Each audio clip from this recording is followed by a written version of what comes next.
Hey man, say man, it's your boy Big Dreams. Welcome back to the channel. Before we carry on any further with this video, make sure y'all like, make sure y'all comment, most importantly, make sure y'all subscribe and hit that post notification bell. Send it to all. We is back with another banger video, back with another reaction video, man. And today, y'all see the screen, we are going to be reacting to Derrick Groves Caught, The Wild Escape, Violent Past, and What Comes Next. Seti Nash YouTube. We finna dig in here and see what's going on. I'm not gonna make the opening of this video too long. All I ask is that y'all smash that like button so this video can rank higher in the algorithm. Go crazy in the comments. Let me know what you want me to react to. And if you're watching me and you not subscribed, man, subscribe. That's all I ask. We finna go ahead and dig in, man. Oh, they cuffed them ankles too to make sure he ain't take off.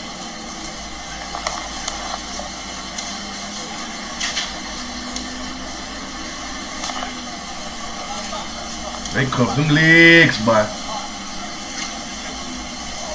Here, we were trying to film it. I'm going to go back and listen to that video because we have it on 3 different cameras here for our news station.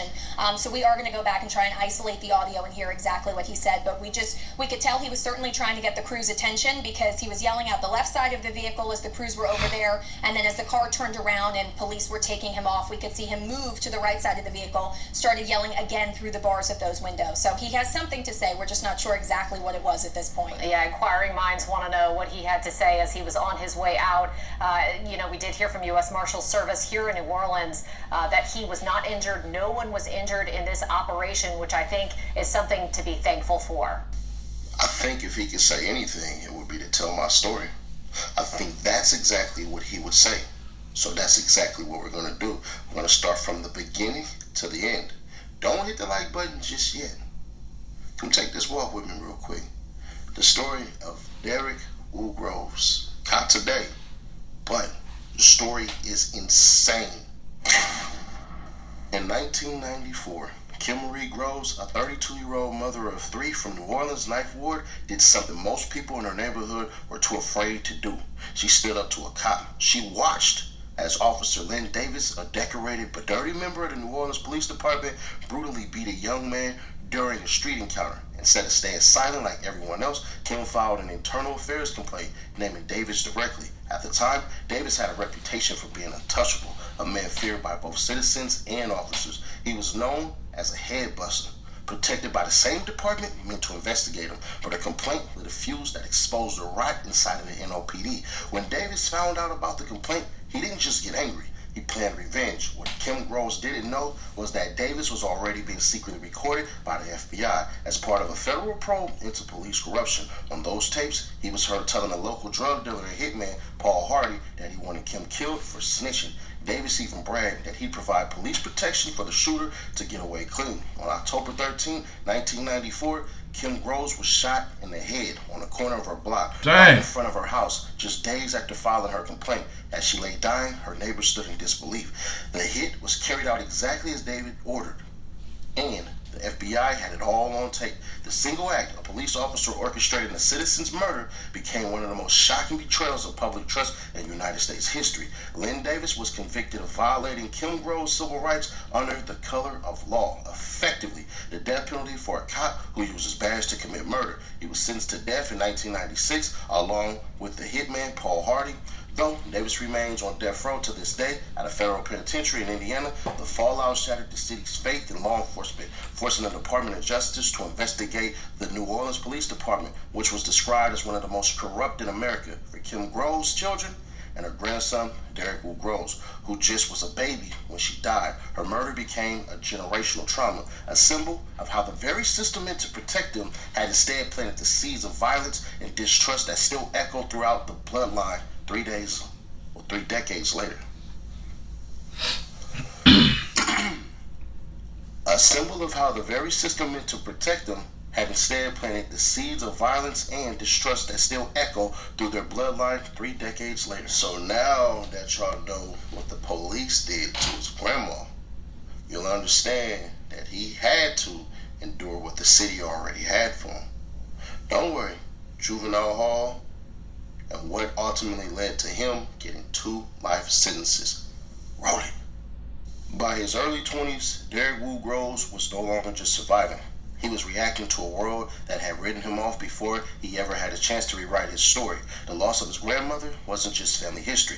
It was a scar the city kept reopening. Every time he saw a police officer, every time he heard another young man got shot, it confirmed what he already believed. There was no justice for people like him. He started carrying that belief like a weapon. To outsiders, Woo looked like another. So he just went and got his get back for his grandmother. Okay. They could see the shift. The quiet, heavy look in his eyes, like someone who stopped believing in them all. The rage wasn't loud anymore. It was cold, focused, and patient. As he got older, Woo stopped running from the streets and started ruling his corner of them. The same environment that once punished him now applied to him. He understood loyalty, fear, and silence, the three currencies of street life. And when you live by those codes, respect becomes survival. But that respect came at a cost. Enemies multiplied, guns became conversation. Woo's life turned into a loop of close calls, police chases, and funerals. Every year, the walls got smaller. Friends locked up, family lost, and freedom slipping away inch by inch. He wasn't chasing glory. He was fighting ghosts, trying to make the city feel the same pain it once made him feel. By 2018, Woo's name carried weight. Not the kind you brag about, but the kind that brings fear and inevitability.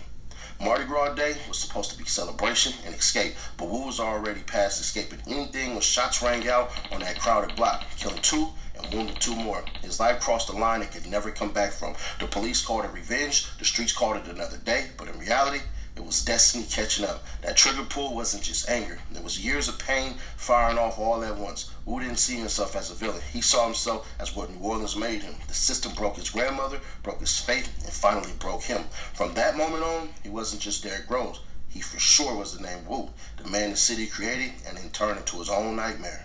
The real story behind that Mardi Gras shooting started long before the parade. Months earlier, one of Woo's closest friends, a man he called his brother, had been shot and killed outside a corner store in the Ninth Ward. Word on the street was that the shooter belonged to a rival crew that had been feuding with Woo's circle for months over territory, pride, and a bad drug handoff that went left. The killers were never arrested, but people in the neighborhood whispered names, and one of those names kept coming back. The same man Woo would later spot in the Mardi Gras crowd. For Woo, that wasn't coincidence. That was fate pulling up with a brass band. Woo wasn't built for forgiveness. He was raised by pain, not peace. After his friend's death, he spiraled into sleepless nights and paranoia, feeling like the city took his brother and the law didn't care. He convinced himself that if he didn't handle it, nobody would. His code was simple. If they take one of ours, we take 2 of theirs. That's the creed he learned from the streets that raised him. So when Mardi Gras rolled around, he saw the same faces linked to the friend's murder, laughing, drinking, living life. Something inside him snapped in his mind. He wasn't starting trouble, he was finishing business. Revenge became religion and the parade became the altar. When Woo opened fire that night, it wasn't about proving he was a killer. It was about proving he could still feel control in a world that took everything from him. But revenge didn't hit like people think. It just spreads more grief. 2 people died that night. One who might have been the intended target, and another who was just caught in the crossfires. The city mourned, the families cried, and Woo disappeared into the shadows, knowing the cycle was complete, but his freedom was gone. That one act of vengeance turned him into a street soldier and a lifetime prisoner, proving once again that when pain drives the trigger, nobody really wins. Hey, if you like what we just did, if you like this video so far, do me a favor, hit that like sub button. I think I earned it by this time. So let's bring it on home real quick so that this way you can walk away with this story actually learning something instead of whatever illustration that the major media wants to paint. Let's finish this out. We are interrupting NBC News Daily because we are following major breaking news. Derrick Groves, the one remaining inmate at large from that massive jailbreak from the jail in New Orleans in May, has just been captured in the last 15 minutes in southwest Atlanta. All we know right now, this is coming from U.S. Marshals and federal officials, is that they were acting on a tip from Crime Stoppers New Orleans and other information reporting that Groves had possibly been in the Atlanta, Georgia area.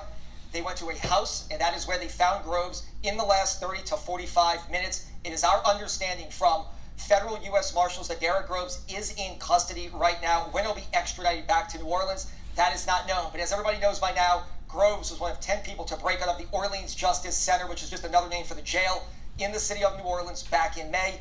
9 other inmates had been captured. Many believe that Groves could possibly have been the mastermind of this entire escape. Derrick Groves is a killer. Hey, this is one thing I can say right here.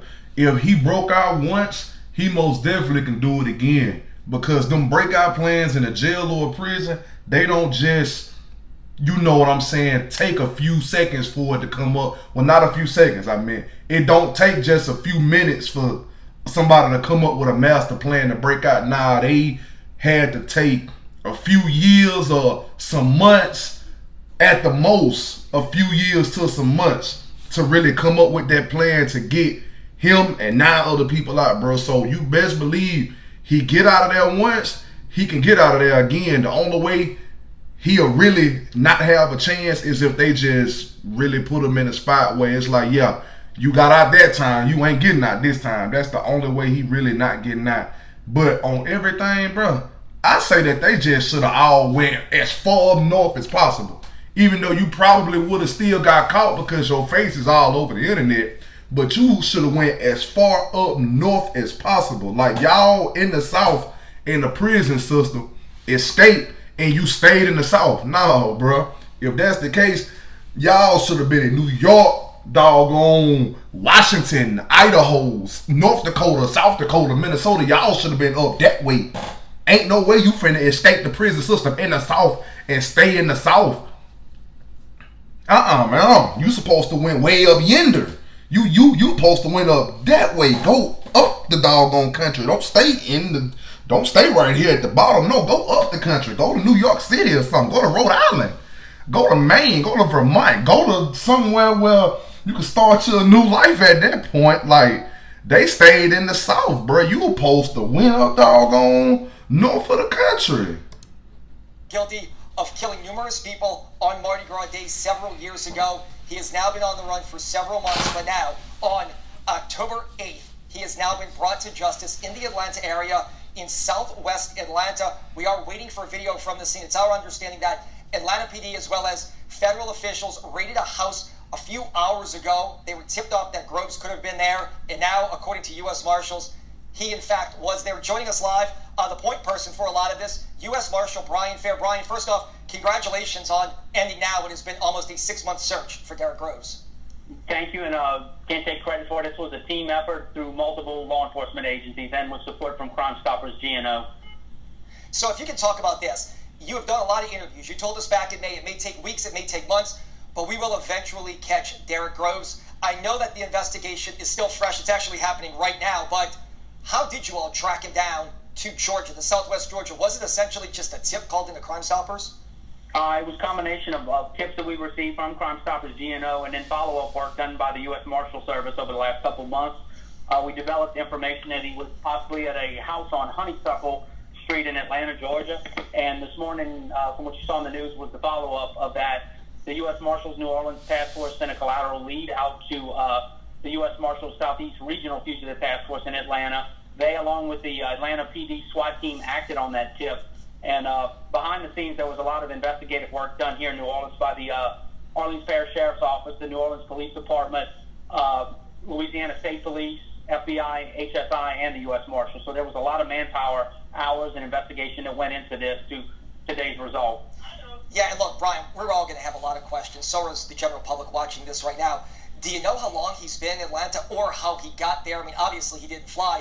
Does it seem like somebody transported him across state lines to try to hide him out in Georgia? I don't want to speculate at this time. I would guess that, yeah, somebody probably did help transport him there. That's going to be a follow-up investigation that will be done. It is possible additional people go to jail. And is this the kind of thing, this does bring a close to this, with the exception of the investigation still going on at OPSO, but is this a day that people can breathe a big sigh of relief that all 10 inmates are finally back in custody? Yes, I would say this is that day that you can finally relax a little bit now that this has finally been done. It's taken quite a few months. We're just happy it's over. It took several hours once they went to the house today. He was hiding in a crawl space. A lot of manpower hours and effort and equipment had to be used today to get him out of the house. And he came out without incident, or did he put up any kind of fight? I know these are details that are still coming into you as well. I would not call this without incident. There was probably a 3 or 4 hour, I don't know if we call it a standoff, where we didn't know if he was in the house or not. Nobody was there, but ultimately he was located in a crawl space in the house. Does it seem, I mean, look, Brian, I know this is all going to come out in the investigation, but do you believe he's been there for several weeks or months? I mean, is this the kind of place that he went to back in May and has just been holed up in Southwest Atlanta since? That's going to take some more follow-up work. I would say we probably believe he's been there for a little while, but we don't know how long. It's going to take a lot more follow-up work on that end. And look, is this the kind of thing, too, where you all have exhausted a lot of man-hours and time, but this is what the U.S. Marshals do. I mean, you track down people who are wanted by local, state, and federal law enforcement, while you've seen the task force get smaller, where NOPD, OPSO, state police had to pull some people back because they had to go on with other cases. The U.S. Marshal's Office never stopped working on this. Correct, and they still have people assigned to the case. Like state police has somebody assigned full-time on our task force, so does Orleans Parish Sheriff's Office.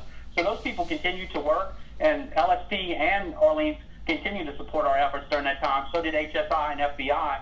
The scale got a little smaller, but like I said, we at that point, once the majority of them were captured, we were able to focus more on Mr. Groves. And look, I don't know if you can see it, Brian. We were taking a live look. That looks like a federal and state SWAT team. As we talk to you, we have a live picture from Atlanta here where they just brought him to justice. If you can walk us through the process for something like this, because I think everybody is captivated by it and wants to know, they want to see the veil pulled back. You make a call to your counterparts in Georgia, and is it basically they go to work immediately? I mean, this looks like a high-level task force here of highly skilled officers, SWAT team members right now surrounding that house that brought him to justice. Yeah, correct. Well, so Elite is set out. They also have their own work to do, remember, like they have their own cases. They're violent offenders as well, so they prioritize cases. Obviously, this was a big one, so they prioritized it and began working it. And it may not, I mean, some people would think, oh, it's just very simple. You just run out to the address and go knock on the door. It doesn't work that way. There's a lot of behind-the-scenes work that goes on. Now, I say he should have. Doggone went way up north, bro. All of them should have went way up north, because even though y'all probably still would have been caught if you in a state like Washington, Oregon, Idaho, Colorado, even if you way at the top, you probably more than likely still would have been caught, because your face is all over the internet. Soon as they escape, face is all over the internet. So millions of people done seen y'all. Law enforcement done seen y'all. Y'all probably would have still got caught. I still say they should have went up north though, because that increases the distance, bro. From New Orleans to Atlanta, where he just got caught, 7 to maybe 8 hours at the most, bro. 7 to 8 hours apart at the most. That's literally no time. That ain't no time, bro. Of course they gonna get you. It's like you right there. You was way too close, bro. You should have went up north at that point, dog, for real. Even though they still would have probably been caught, I just say put as much distance. If you finna escape, put as much distance between you and that prison as possible, bro. Like, at this point, you should have been 3,000 miles, literally, like, in a whole nother, literally, like, 8 states up this way. Like, if you gonna escape, at least do a big one, bro. Like, come on. Put as much distance between you and that prison as possible. Because once they launch that investigation, bro, you best doggone believe they gonna get you. They gonna get you, bro. And he messed up because he wasn't nothing but 7 to 8 hours away from the New Orleans jail or prison that he escaped from. He wasn't even that far away. Work done. Like I said, Crime Stoppers GNO provided significant support all summer long, and even today. So it took some effort to. But at least he had him a good run, though. I mean, Groves is different than the rest of these escaped inmates because he has been convicted of murder. He will spend the rest of his life, per his sentence, at Angola without probation or parole. Did it make him more of a flight risk? Did it make it more of a high-risk matter, given the fact that, I hate to use this term, he really had nothing to lose because, unlike a lot of these escapees who were pretrial detainees waiting for their day in court, Groves knows his fate. He is going to the state prison at Angola for the rest of his life. Yeah, I would say that is a factor, yes. At least it adds to our risk. We do assess what we're working on each case and determine what might have more of a risk. And obviously he would be way up there because he's looking at not ever being released from prison. Now walk us through the process. And I know we've seen this before back in May and June when you made the rest of these. He'll eventually end up in a jail in Atlanta. He'll be extradited back here. If you can walk us through that process, it'll probably be a couple of days, I would guess, based on the other cases that the marshals and the state officials have handled. Is that correct? Yeah, so if he doesn't get charged with anything locally there, he will eventually be extradited back to Louisiana. I would think that there may be a chance state police is actually involved in that process, as they've already helped extradite several of the other escapees to Angola. So, yeah, he'll get booked into the local county he's in. I don't have the county's name in front of me, but the local county in Georgia. And he'll go through a process to either waive extradition or not waive it. And if he doesn't, they'll ultimately get a governor's warrant, and he'll be extradited back to Louisiana. And look, Brian, this is something you've been involved in with the rest of your team of U.S. Marshals as well as state police and NOPD and OPSO. Atlanta was handling a lot of this. You were waiting for a text message or phone call. When you got it, I mean, is there a sense of, okay, finally, it's over. This tip actually led to an arrest, and this is him, because we've seen you all chase a lot of leads. Some of those bear no fruit, but this one obviously did, and now he's in custody. Yeah, so we were his story covered around our phones, and his story really is a sad story to me, though, because it started with police taking out his grandmother. Then, you know, the street life, gang activity, your best friend get got to by some more people, and all that stuff there kind of just built the rage up in him, bro. So, nah, man. Yeah, he had a rough little setting that created that monster up in him, bro. A rough little setting created that monster up in him, and he started getting his get back because he felt like the doggone police system wasn't doing nothing. Like, they took his peoples out. So at this point, y'all took my peoples out. Why I'ma trust y'all to come and do justice when my best friend get got, you know? So nah, bro. I ain't saying what he did was right. I'm not trying to make no excuses for him, but he had a rough setting in him. Not in him, but he had a rough setting in his life that happened, that created that monster in him, bro. And it ultimately led to his downfall. Communicating directly with them and waiting on it. So there was a lot of excitement here once we were finally notified that he was in custody. For a while, there was some concern because this drug on for quite a few hours before he was taken into custody. And we've had several tips and investigative things that we've done over the summer that if we've been left basically holding the bag or not found him. So we were starting to get a little concerned, but we were confident that there was a pretty good shot that he was in that house.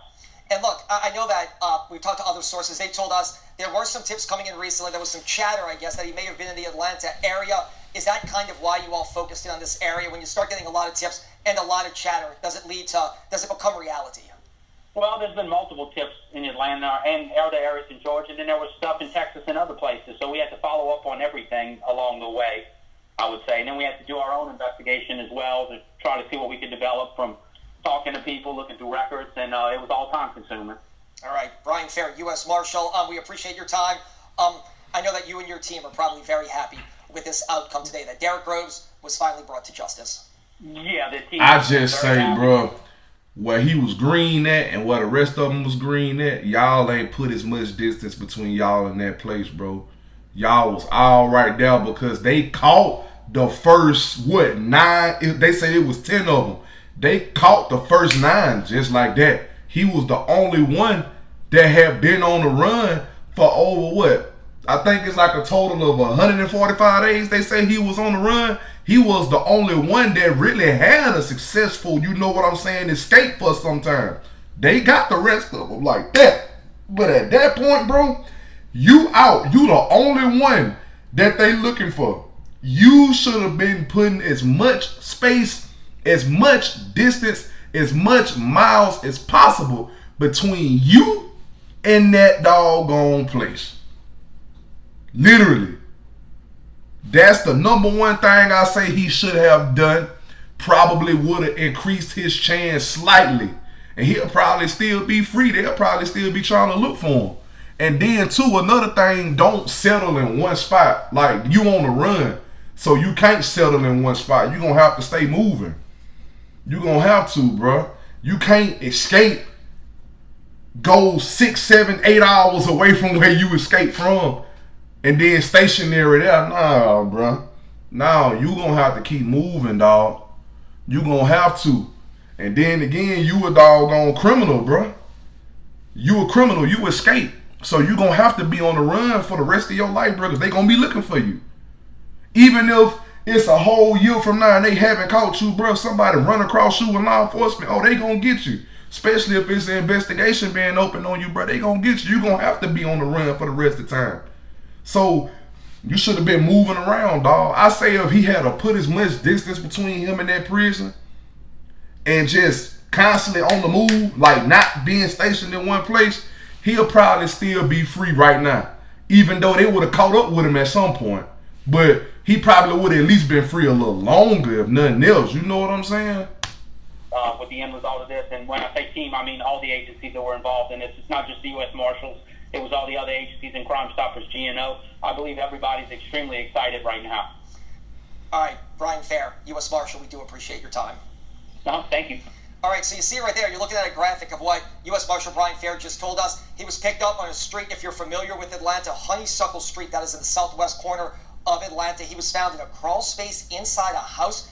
They say he was trying to hide out there, that no one else was in the house. This lasted about 3 or 4 hours where they tried to locate him and found him in a crawl space. He was captured after a brief standoff. Like they said, this wasn't where he refused to come out. It seemed like he was trying to hide and maybe not let police and federal marshals know that he was there. You heard Ryan Fair say this was a combined effort. State police, New Orleans, FBI, OPSO, U.S. Marshals, everybody working. And the big thing, we're going to try to get an interview here, if not now, then later on today, with Darlene Costanza. Crime Stoppers of Greater New Orleans, they say a tip played a key role in this. So therefore, they have been talking about tips. There is still a $50,000 reward. Hopefully, if somebody did call in that tip and led to this arrest, then therefore it will lead to somebody collecting money, as they have been advertising $50,000 for Derrick Groves, any capture of his, to anybody who can call in information. But you heard Brian Fair just say right there that a tip in Atlanta, or a tip from New Orleans, led to Derrick Groves being captured in Atlanta. I'm Travis Mackel. The time is 1:30. We're going to have much more in this developing story. Still very much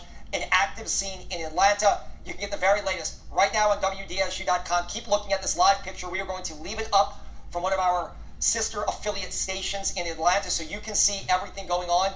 It's our assumption Groves has been brought out of the house, but if he doesn't, you will see him leave shortly here. We'll have any updates from any officials live, online and on TV, from anyone in Atlanta, and obviously we'll have complete reaction from the Sheriff's Office, OPSO, and local leaders here, including the governor and elected leaders who have been very involved in the search for Derrick Groves. Until then, let's return you to regularly scheduled programs. After the Mardi Gras murders, Wu was locked down in the New Orleans Justice Center, facing 2 life sentences with no parole, just 4 walls, and too much time to replay every mistake. But Wu was never built to sit still. Behind those bars, he started studying routines, guard shifts, food chart patterns, camera blind spots. He watched everything like a man with nothing to lose and everything to prove. Word spread through the tears that a jailbreak was coming, and Wu was in the middle of it.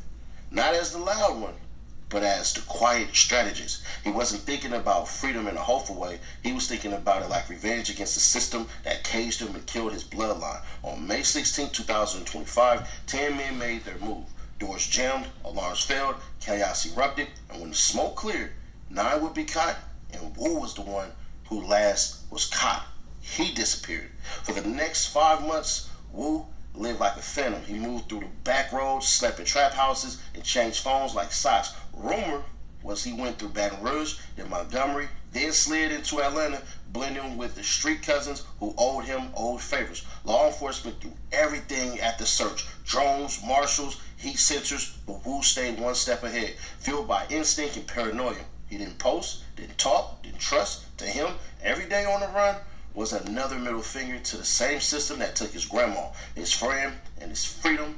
But deep down, he knew ghosts can't live among the living forever. Every siren sounded closer. Every news headline felt like a countdown. In the early hours of October 8, 2025, the chase ended quietly. U.S. Marshals and Atlanta SWAT surrounded a small house on the city's southwest side. Inside, Wu was hiding in a crawl space, clutching silence like his last weapon. No shootout, no heroics, just resignation. They pulled him out slow, wrist bound, head down, and in that moment, everything came full circle. The grandson of Kim Groves, who died fighting corruption, was now being carried out by the same kind of officer who once betrayed his family. The man who ran from his past finally ran straight into it. And the blue skies painted the whole entire day. Wu Groves' story ended where it began, in the hands of the system that created him, punished him, and finally caught him. Now, I don't about you guys, but when I first seen the man get arrested, I'll be fair, I thought to myself, damn, bruh. I feel a little sad for him. Not sad for him in the sense that he got caught, but sad for him in the sense that what in life happened to you to put you in that space? Now we know. The system already had him marked out. There are corrupt cops everywhere. I don't give a damn what any police officer say. If a cop says this phrase right here, not all cops are bad, I would ask this cop this simple question. Do you know any bad police officers? And if he says yes, that makes him a dirty cop. Because one thing that they always say, and you just seen it in Lil Durk's damn paperwork, bruh, if you know something, you're quote unquote supposed to say something. And in this instance, that crap did not happen. So I ain't gonna hold you, bruh. I'm 100% convinced that the way in which they try to paint us out, I want to hear our stories. It is what it is. Do I plan on doing more videos like this? We'll see. Because if this don't hit like I wanted to hit, then hell nah. But I'm glad that you watched this far. And if you still haven't liked it, then I want to ask you a simple question. What else could we do? In all fairness, what else could we do? But hey, click right here to see how funny with this. D8, funny. My old boss, according to Young Thug's daddy, or current boss, depending on what liquor he's sipping on, is looking at some jail time, according to the DOJ. Click right here. Bruh, it's about to get more wilder than Fonny on that vodka with Nathan Wade doing a hey, macho man.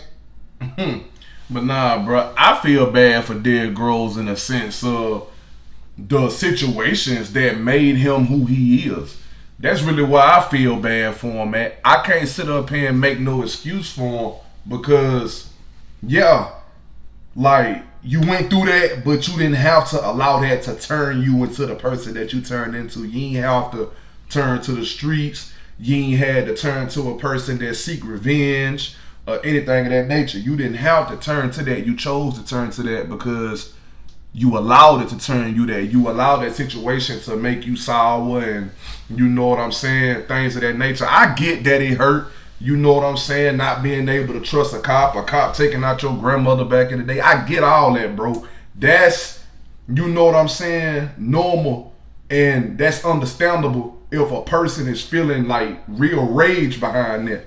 But at the end of the day, you still have to be smart and think like, dog, I can't go,